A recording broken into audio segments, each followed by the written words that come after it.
What's going on, guys? It's Jimmy here. Welcome to our daily show where we discuss the fourth stimulus package update, stimulus check update, and everything going on here in our country, in Washington, D.C. Everything you need to know about on a daily basis. If you haven't subscribed to our YouTube channel yet, make sure to click the subscribe button down below. It's completely free to do so you don't miss out on new videos that come out here every day at 10 a.m., 3 p.m., and 8 p.m. Eastern Standard Time.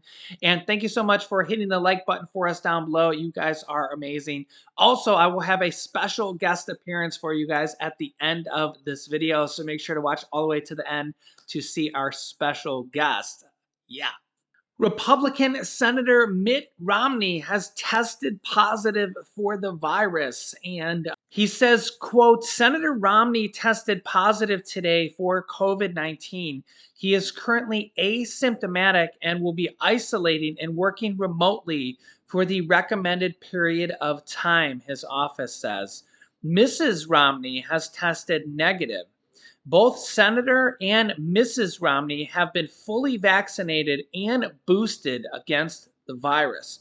Several dozen lawmakers in both the House and Senate, almost all of whom were vaccinated, have tested positive for the virus since last summer. Some of the lawmakers who have tested positive for the virus earlier this month include Republican Representative Michael McCaul, Republican from Texas, Ben Cline, Republican from Virginia, John Cato, Republican from New York, Jim Cooper, Democrat from Tennessee, and Republican Jeff Fortenberry from Nebraska. Our thoughts and prayers go out to Mitt Romney and his family and anybody else dealing with this virus. We are still having a lot of cases, but they are coming down, as you can see here. Yesterday's cases, 538,000 people, with the 7-day average at 547,000. So that seems to be right around the average right now. Remember that before this new Omicron spike, the one-day all-time high ever was 300,000 cases. That was like the highest we had ever had ever. Yeah, back here on January 8th, 2021. A whole year ago. That was the highest ever.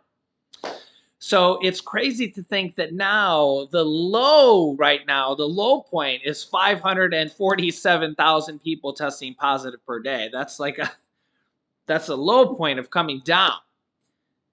So it's still almost twice the amount of what the highest point ever was. So just to put that in comparison of how contagious it still is right now.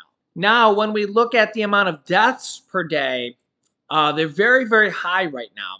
3,769 yesterday alone. That's one of the highest days we've ever had ever. So yeah, that's very, very high. 3,769 people passed just yesterday, just in one day. For comparison purposes, that's more people than passed in 9/11. That was just under 3,000 people, and that's also more people than in Pearl Harbor. And remember, this is happening every single day. So this pandemic it's really, really bad. I mean, we got to keep this in perspective here. When we look at this here, 882,000 people have passed from this pandemic here just in the U.S. 74 million people in total have tested positive from the virus. That doesn't even include people that have tested positive at-home testing.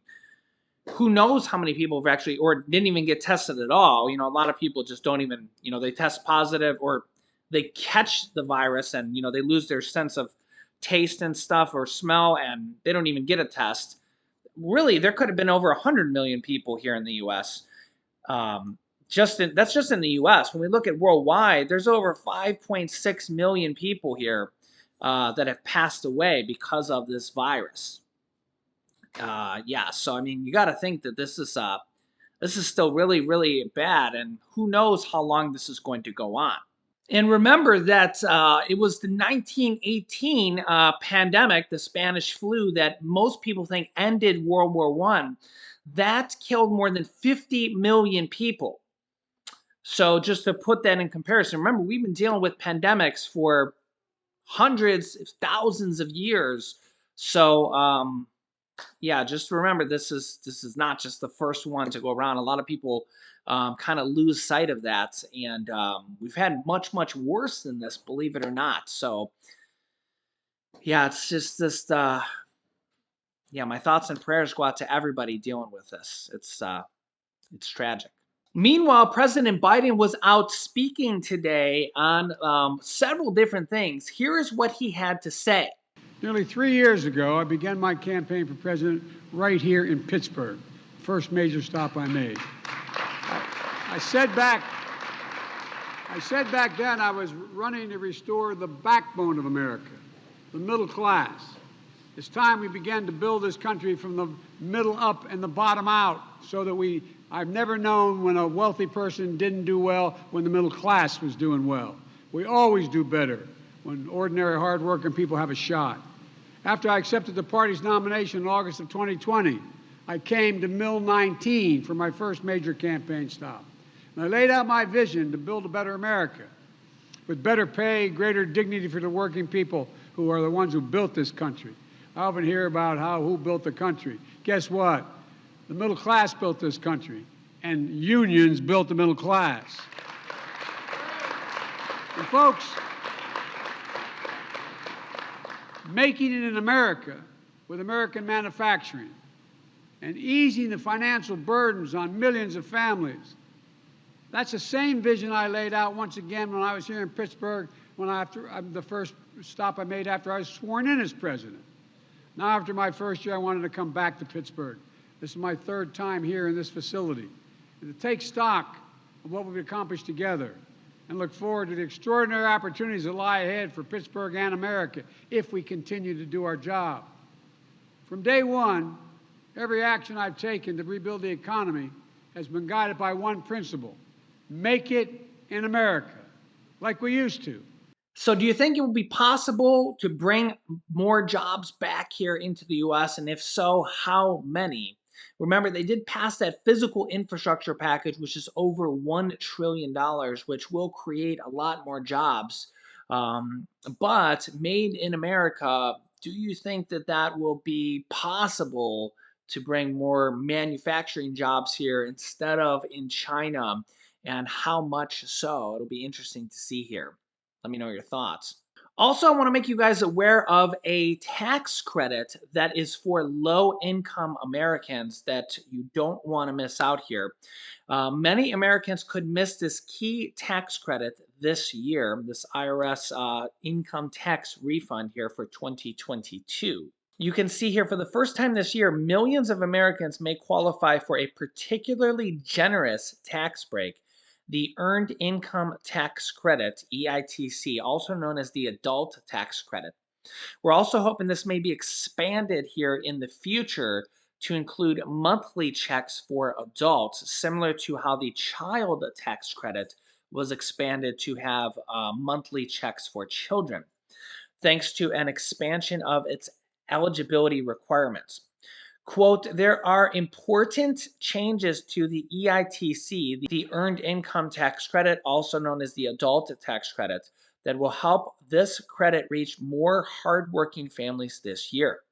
IRS Commissioner Chuck Rettig said in a statement, quote, we urge people potentially eligible for this valuable credit to review the guidelines. Many people each year overlook this and leave money on the table.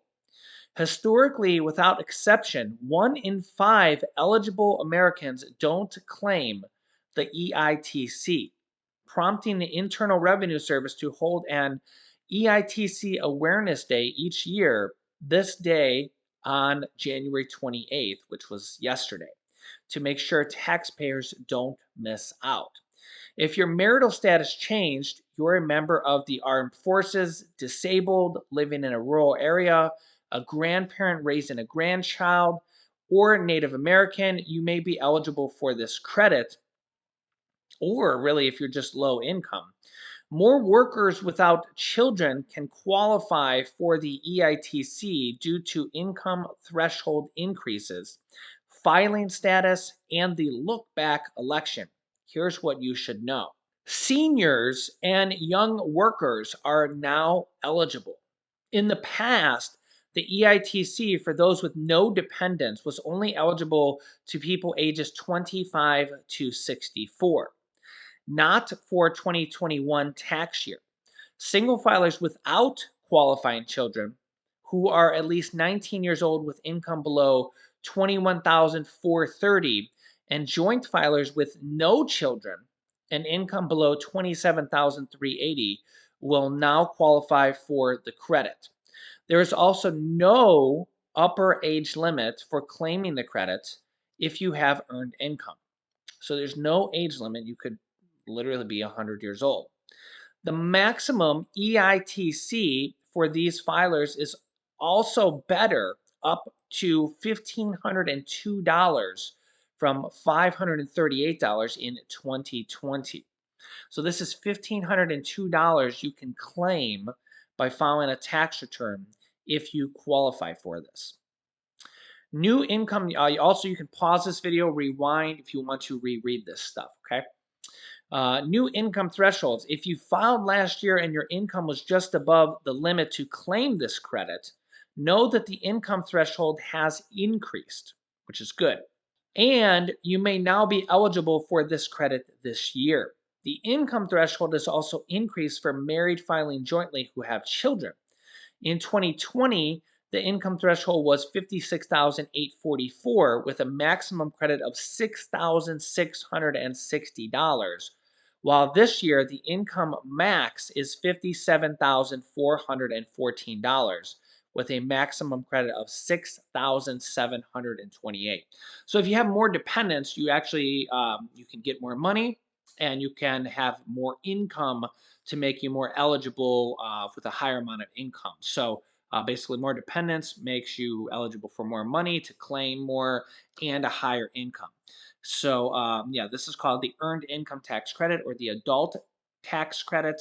And as you can see here, you can get up to $6,600 or $6,700 in tax credits. And you can earn up to $57,000 and still claim this money, depending on if you have no children or if you have children, you can still claim this. So again, all the information is right here on the screen. You can rewind this if you need to re-see this. Definitely, if you qualify for this, make sure you claim this on your taxes. Also, the look back election can help you qualify.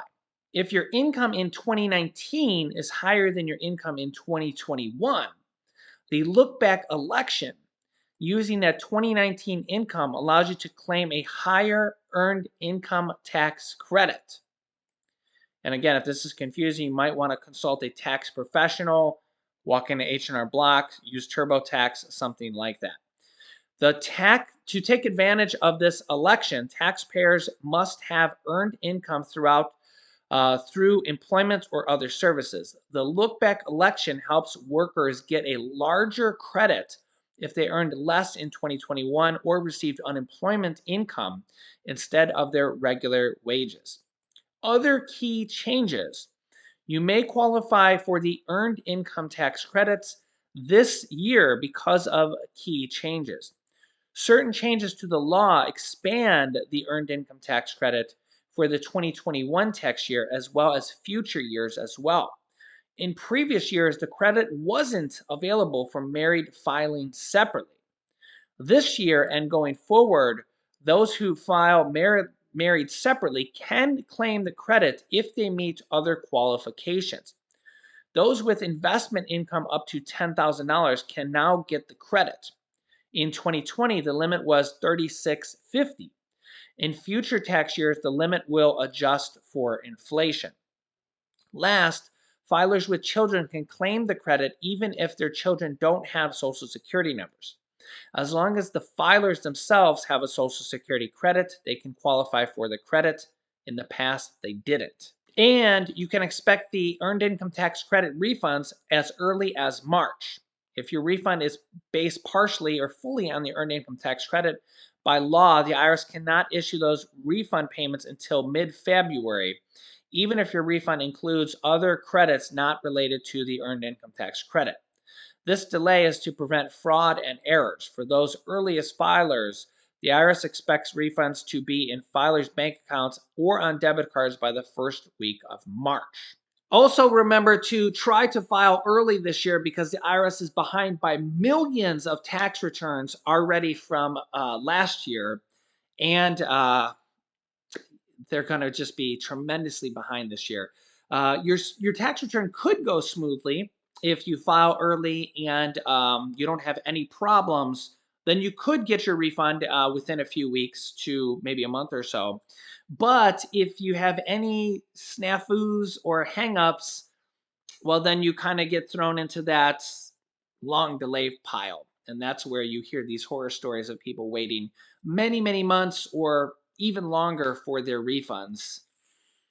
And that's where that's where you hear these really, really bad horror stories of delays. So fingers crossed, and may the force be with you, because you just have to hope that your tax return goes smoothly and that there's nothing wrong with your tax return, and you get your refund.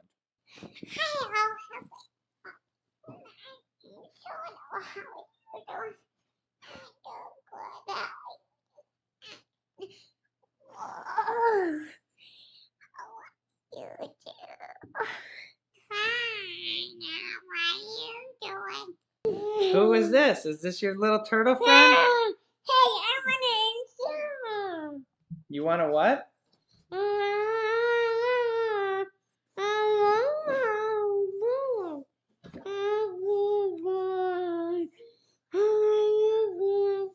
Hey, listen, Julian. Everybody's dealing with a big snowstorm right now. A big snow? Yeah, what do you do in a big snowstorm? I can't. You what? I can't. I put some. I mix my net up and I catch it in my net. And I go outside with my sand.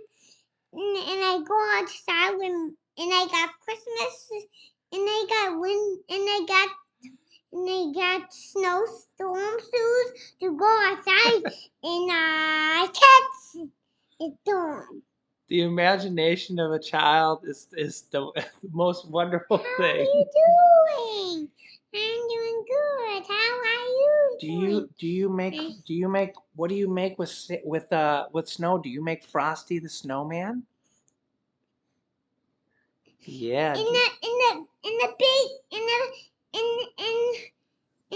castle made of snow. In a castle made of snow. Yeah, in a sand castle made of snow. And how does Frosty the Snowman go? Frosty the snow poop. No. Frosty the poop poop. What's a yard Frosty good poop? No. No. No. Bye-bye. Say we love you. We love you. And say click here to watch my next video. What do you do? That's my next video. And say we'll see you in the next video. We'll see you in the next poop poop poop.